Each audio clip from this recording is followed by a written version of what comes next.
मेरे प्रिय बच्चे, सामाजिक बंधनों से ऊंचा उठकर अब तुम्हारे जीवन में तुम्हें एक ऐसे कार्य की ओर अग्रसर होना है जो तुम्हारे जीत की नींव को तैयार करेगा। न केवल जीत की नींव तैयार होगी, बल्कि जीत के साथ ही तुम्हारी प्रगति चारों ओर फैल जाएगी। यह प्रगति न केवल आर्थिक होगी, बल्कि पूरी तरह से यह धर्मयुक्त सांसारिक, सामाजिक, राजनीतिक, पारिवारिक और मानसिक शारीरिक भी होगी। मेरे प्रिय बच्चे, अब यह जो जीत है, यह उस पुष्टि को सिद्ध करने का कार्य करेगा जो अब तक तुम करते आए हो। मेरे प्रिय बच्चे, जो मनुष्य सत्य की राह पर आगे बढ़ता है, जो मनुष्य धर्म के मार्ग का चयन करता है, उसकी राह में विपत्तियां आती ही है। ऐसा नहीं है कि विपत्तियों से ही उसकी सभी चीजें तय होती है, लेकिन विपत्तियां यह अवश्य तय करती है कि मनुष्य का मनोभाव कैसा रहता है। और जिस मनुष्य का मनोभाव स्थिर, अडिग और पूरी तरह से धार्मिक होता है, उसे जीत मिलने से कोई नहीं रोक सकता। तुम अब जिस पायदान पर खड़े हो, यहाँ से जीत ही जीत दिखाई देने वाली है। न केवल आगे की ओर, बल्कि तुम्हारे अतीत से भी अब जीत की आवाज गूंजेगी। तुम्हारे अतीत में जिन चीज़ों से तुम्हें परेशानियां का अनुभव करना पड़ा था, अब वही चीज़ें तुम्हारे लिए सत्य का मार्ग प्रशस्त करें। और अब तक एक ऐसे आध्यात्मिक यात्रा पर आगे बढ़ने वाले हो जिसमें हर तरह से तुम्हें समर्थन, सहानुभूति मिलती रहेगी। और यह समर्थन तुम्हारी समृद्धि से भरपूर सहयोग देगा। और इसी कारण से आज तुम्हें हर हाल में इस संदेश को पूर्णतः अंत तक सुनते ही रहना है। चाहे परिस्थिति कुछ भी हो, चाहे कोई तुम्हारे खिलाफ हो अथवा ना हो, चाहे तुम्हारी समझ में कुछ हो रहा हो अथवा ना आ रहा हो, चाहे तुम सही मार्ग पर हो अथवा गलत मार्ग पर हो, चाहे कोई तुम्हारा साथ दे या न दे, चाहे तुम्हें अपने अनुभवों से कितनी ही पीड़ा का सामना क्यों ना करना पड़े, फिर भी तुम्हें इस संदेश को पूर्णतः अंत तक सुनते रहना है। किसी भी हाल में इसे बीच में छोड़कर जाने की भूल नहीं करनी है, क्योंकि आज का यह संदेश केवल मात्र नहीं है, यह आगाज है जो तुम्हें एक ऐसे मार्ग पर लाकर खड़ा कर देगा जिस मार्ग से तुम जो भी चयन करोगे वह जीत की मंजिल तक पहुंचेगा। मेरे प्रिय बच्चे, मनुष्य के जीवन में जब विपत्ति आती है, तब उसके मनोभाव को तय किया जाता है। यह तय किया जाता है कि वह मनुष्य आगे जिम्मेदारी लेने के योग्य है अथवा नहीं। तुम्हें लगता है कि जिन मनुष्यों का जीवन बहुत ही सहजता से, बहुत ही आसानी से चल रहा है, यह एक मिथ्या है, भ्रम है जो तुम्हें ऊपरी वातावरण में दिखाई दे रहा है। यह एक माया जाल है, एक ऐसा जाल जो दिखने में बड़ा ही मनमोहक प्रतीत होता है, किंतु जिसके भीतर जो छुपा होता है वह तुम सोच भी नहीं सकते। मेरे प्रिय बच्चे, तुम जिनके जीवन से प्रभावित हो, वास्तव में उनका जीवन इतना दर्शनीय है कि, और जिनका जीवन तुम्हें अभी पता ही नहीं है, वह बहुत ही आनंदपूर्वक जीवन जीते हैं। मेरे प्रिय बच्चे, इस संसार में सबसे आनंदपूर्वक जीवन जीने वाला मनुष्य कौन है? क्या कभी तुमने इसकी कल्पना की है? आनंद कहते हैं, किसे कहते हैं? क्या कभी तुमने इसका विचार किया है? जरा गौर करो कि तुम हमेशा अपने जीवन के लिए सुकून, शांति की मांग करते हो और यह तुम्हें प्रदान कर दी जाती है, किंतु तुम सुकून और शांति मानते किसे हो, यह भी तुम्हें स्पष्ट करना होगा, क्योंकि तुम जिसे सुकून और शांति समझ रहे हो वह अन्य की नज़र में कुछ और है। इसीलिए तुम्हें अपनी मांग को स्पष्ट करना होगा। तुम्हारी मांग बहुत ही दुविधा, बहुत ही फंसी हुई स्थिति में है। जब तक तुम अपनी पूरी मांग में स्पष्ट नहीं रखोगे, तब तक तुम अपने जीवन के हर क्षेत्र में स्पष्ट नहीं रहोगे। तुम्हें इस तरह की समस्याओं का सामना करना ही पड़ेगा। और यह नियति का खेल है, इसे ही माया कहते हैं, जो इस धरती पर प्रत्येक मनुष्य भोग रहा है। इससे ही अनजान होकर इसी के हाथों अपने आप की बलि चढ़ा रहा है। मेरे प्रिय बच्चे, इस संसार में सबसे कौन है? जरा इसका विचार करो। इस संसार में सबसे प्यारा कौन है? जरा इसका विचार करो। वह कौन है जो सबसे आनंदपूर्वक जीवन व्यतीत कर रहा है? किस प्रकार के मनुष्य को आनंद हासिल होता है? तुम्हें इसका विचार करना होगा।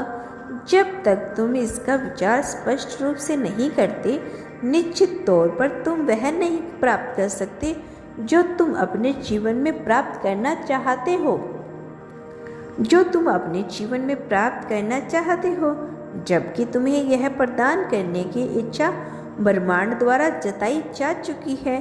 तुम्हारे पूर्वज देवदूतों और न जाने कितनी ही दिव्य संत आत्माओं द्वारा यह प्रदर्शित किया गया है कि अब तुम्हें दिव्य जीत प्रदान कर दी जाए। यह प्रदर्शित किया गया है कि धीरे धीरे जैसे तुम्हारे हाथों से यह समय बीत रहा है, तुम्हें वह सब कुछ प्रदान कर दिया जाए जिसके तुम योग्य हो। लेकिन क्या तुम स्पष्ट हो अपनी बातों में? क्या तुम पूरी तरह से स्पष्ट हो कि तुम क्या चाहते हो? क्या तुम पूरी तरह से स्पष्ट हो कि जीत, समृद्धि, सुकून, शांति तुम्हारी नजरों में क्या है? तुम्हें इस स्पष्टता की पुष्टि करनी होगी।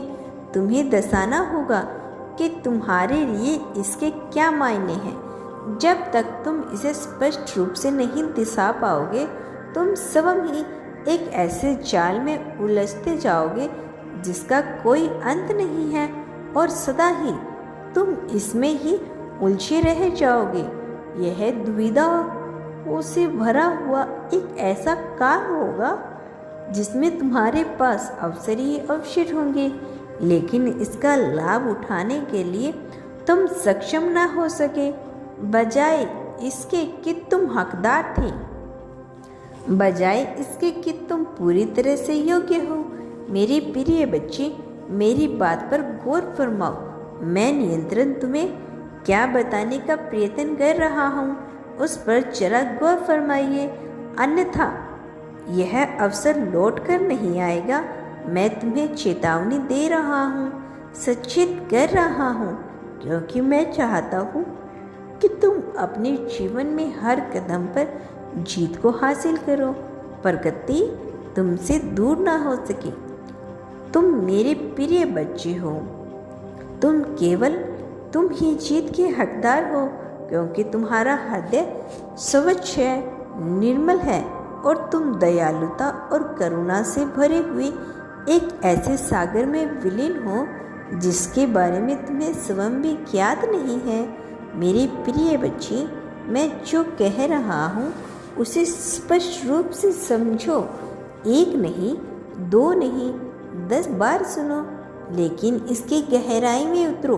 वह समझने का प्रयास करो जो मैं तुम्हें बताना चाहता हूँ, क्योंकि अभी इसी क्षण मैं तुम्हारे भीतर दिव्य ऊर्जा प्रवेश कर रही है। संदेश को सुनते वक्त 1, 2, 3, 10 बार, 1000 बार तुम उसे जितनी बार सुनोगे, दिव्य ऊर्जा तुम्हारे भीतर प्रवेश करती जाएगी। मेरे प्रिय बच्चे, बांटने से चीज़ें घटती नहीं है, बल्कि कई गुना मात्रा में बढ़ जाती है। फिर तुम प्रेम बांटो, धन बांटो, त्याग, संप्रण, ईर्ष्या, द्वेष, यह तुम पर निर्भर करता है। तुम जो पाना चाहते हो उसे कई गुना मात्रा में बांटो, फिर वह कई गुना मात्रा में तुम्हें प्राप्त होगा। इसका प्रारंभ तुम मुझसे करो। प्रेम बांटो, धन बांटो, नफरत भी बांट सकते हो। द्वेष, ईर्ष्या, बदले में तुम्हें वह सब कुछ प्राप्त होगा, कई गुना ज़्यादा मात्रा में होकर। यह चुनाव तुम्हें करना है, तुम पर पूरी तरह से है। इसी पर किसी का कोई वश नहीं है, क्योंकि यह तुम्हारे कर्मों का निर्धारित करता है। मैं केवल मूल्यांकन करता हूँ, आलंकन करता हूँ, लेकिन चुनाव और विकल्प सदैव तुम्हारे प्रतिपक्ष होते हैं, सदैव तुम्हारे लिए होते हैं। अब तुम तैयार करो अपने आप को नई मंजिल के लिए, नए उद्देश्य के लिए।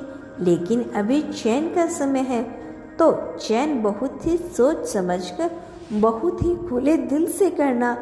जरा सा भी संकोच, कतई और संदेह किया तो तुम चूक जाओगे। इस आशीर्वाद से जो तुम्हारी किस्मत लिख दी गई है, यह माह का अंत नहीं है, यह प्रारंभ है। तुम्हारे जीवन में प्रकृति का यह एक प्रारंभ है। तुम्हारे उस जगह पर पहुंच जाने की, जहां पहुंच जाने के लिए तुम बनाए गए हो। मेरे बच्चे, गौर फरमाओ कि वह कौन है जो सबसे सुखी है, जो आनंद में है। क्या तुमने विचार किया? चलो मैं तुम्हें बताता हूँ।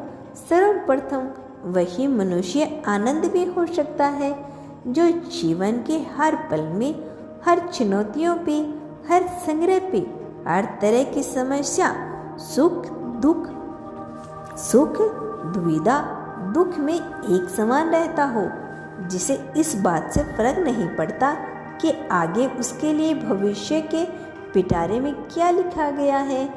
अच्छा बुरा, ऊंचा नीचा, उसे कोई मायने नहीं देता। वास्तव में यदि उसे कुछ मायने देता है तो वह है उसका अपना जीवन, क्योंकि संसार में यदि कुछ सबसे कीमती है तो वह है मनुष्य का अपना जीवन। क्योंकि जब तक तुम्हारे पास तुम्हारा यह जीवन है, तभी तक ही तुम्हारे कर्मों का आलंकन है, तब तक ही तुम्हारे लेखा जोखा है, तब तक ही तुम हो, तब तक ही तुम्हारा यह वजूद है। उसके पार तुम नहीं हो जाते, तुम वह परम तत्व हो जाते हो जिससे कि वह सब कुछ उत्पन्न हुआ है। तुम और मैं एक हो जाते हैं।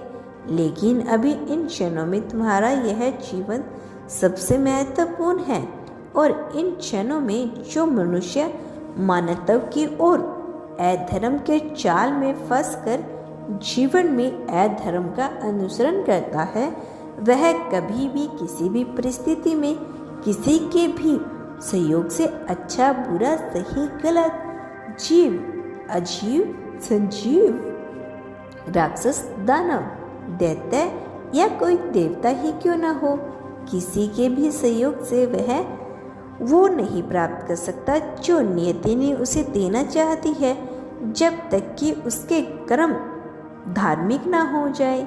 बिना धर्म के इस संसार में कोई सुई भी अपनी सही राह पर नहीं आ सकती, क्योंकि धर्म ही संसार को चलाता है। धर्म का अर्थ है समझाना। मेरे प्रिय, किसी पद कार्य निष्कर्ष छोटे तुच्छ कथ्यों से लदा हुआ नहीं है। धर्म बहुत ही महान व्याख्या है, मनुष्य जीवन की सर्वश्रेष्ठ चीज है। धर्म धर्म है, तुम्हारा अपना जीवन को समझना धर्म है। तुम्हें सही गलत के फेरे में ना पड़कर, अच्छे बुरे के फेरे में ना पड़कर, तत्कालीन परिस्थितियों में जो सबसे उचित हो, सबसे सटीक हो, जो सबसे उत्कृष्ट हो, उसका चयन करना। मैं हर उत्कृष्टता में मौजूद हूँ। मैंने सदा से ही यही कहा है कि जहाँ भी तुम्हें उत्कृष्टता दिखाई दे, वहाँ समय लेना है। मैं हूँ तो मुझे कोई भी नाम दे सकते हो। मैं तुम्हारे नामों का भूखा नहीं हूँ, मैं तुम्हारे नामों से चयनित नहीं होता हूँ। मैं तुम्हारी मान्यता तुम्हारे कर्तव्य, तुम्हारे कर्मों और किसी भी प्रकार के धारणाओं से बंधा हुआ नहीं हूँ। मैं तो प्रेम हूँ, शुद्ध, निर्मल, सात्विक, स्वस्थ, मुक्त। वह प्रेम जिसे तुमने महसूस किया है, वह प्रेम जिसे तुम महसूस करते आए हो, मैं वही हूँ। तुम मुझे पहचानते हो, तुम मुझे जानते हो। तुम्हारा मुझसे मिलन हो चुका है, लेकिन तुम मुझे स्वीकार नहीं कर पाए हो। मेरे प्रिय, अब समय आ चला है कि तुम मुझसे स्वीकार कर लो। अब समय आ चला है जब तुम किसी भी तरह की बातों में ना आकर यह ना देखो क्या सही है और क्या गलत है, क्या अच्छा है, क्या बुरा है। अब तो समय आ गया है यह जांचने का, यह देखने का, यह अंकित करने का कि तुम्हारे लिए सबसे उपयुक्त क्या है। मेरे बच्चे, जरा गहराई से विचार करो। ऐसा ना हो कि समय तुम्हारे हाथों से फिसलता चला जाए, जो कि धीरे धीरे रेत की भांति फिसल रहा है।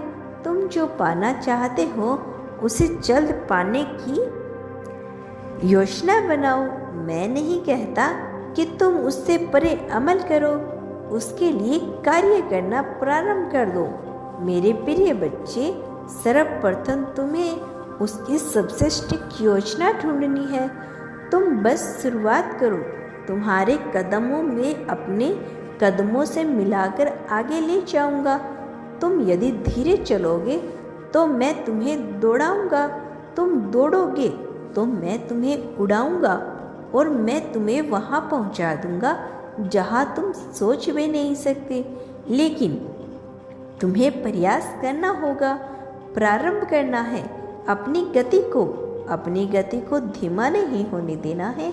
मेरे प्रिय बच्चे, बहुत ही शांति के साथ बैठकर ध्यान लगाकर सोचो, वह क्या है जो करने में तुम्हें आनंद आता है।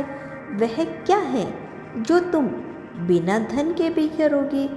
वह क्या है जिसके लिए तुम जीना चाहते हो, जिसके लिए तुम कुछ भी नहीं सोचोगे, जो करने से पहले तुम्हारे मन में कोई और विचार नहीं आएगा, जो करने के लिए तुम सदैव तत्पर हो। वही कार्य तुम्हारा उद्देश्य है, वही कार्य तुम्हारा लक्ष्य तक है, तुम्हें लेकर जाएगा। यही साधना है मेरे प्रिय। जब तुम एक बार अपनी साधना का सही चयन कर लोगे, तब तुम अपनी मंजिल पर पहुंच जाओगे। मैं नहीं कहता कि तुम जहां जाना चाहते हो वहां अभी इस मार्ग पे हो, उसे नहीं जा सकते। लेकिन किसी मोटर कार के द्वारा पहुंचना और किसी बैलगाड़ी के द्वारा कहीं पहुंचना, इसमें अंतर होता है मेरे प्रिय।